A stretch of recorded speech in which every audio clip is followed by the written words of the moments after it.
prireditev je v okviru srbskih kulturnih dni.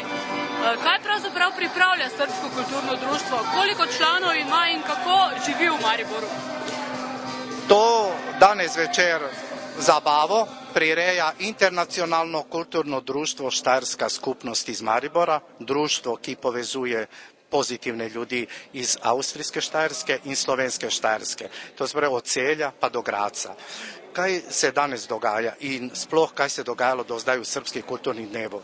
Imeli smo prvo kulturne dneve književnike. 17 srpskih književnikov je v Mariboru priredilo tak večer književni, prisustvovalo je okrog 100 ljudi, enkratno je bilo, potem pa so imeli slikarska kolonija, tam je bilo 22 slikarjev iz Srbije in slikari iz srpskega porekla, ki so iz Slovenije, tudi bil je profesor Lojze Logar, akademski slikar iz Ljubljane, Slovenec, ki je vodil to kolonijo. Predstavljamo ogromno folklornih ansamblov na festivalu folklore, ki se je dogajala v Gracu.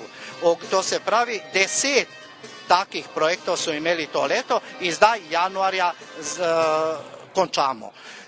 Kot veste sigurno, imeli smo še razstavo pravoslavnih ikon v stolnici v Mariboru, na Slomškovem trgu, bilo je ogromno tudi teh duhovnikov in vsega, in še dr. Kramberger je čestito, je rekel, da je to bila odlična razstava in zdaj to razstavo še nesemo v Ljubljano, bo v Ljubljani v hotelu Portal, tako da lahko vam rečem, ogromno stvari Štajerska skupnost dela, seveda tudi s Srpskim kulturnim društvom sodeluje, ampak Štajerska skupnost posebej, ona ne samo da veže srpske ljudi, srpske člane, ona povezuje vse nacije, ki živijo na tem prostoru. Članov imamo, vprašali ste, okrog 125, drugače v Srpskem kulturnem društvu pa imamo 450 članov.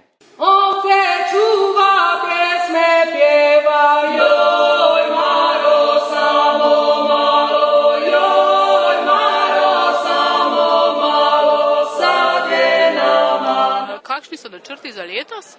Za letos pa imamo ogromne načrte. Prvo je festival šaha, mednarodni, tradicionalni, ki ga že Športna zveza Slovenije točkuje za državno prvenstvo, to bo v Celju. V Mariboru bomo imeli folklorne ansamble, festival folklore, v Gracu bomo imeli tudi sodelovanje književnikov in slikarjev naenkrat, tako da imamo okrog 9 projektov že prijavljenih za to leto.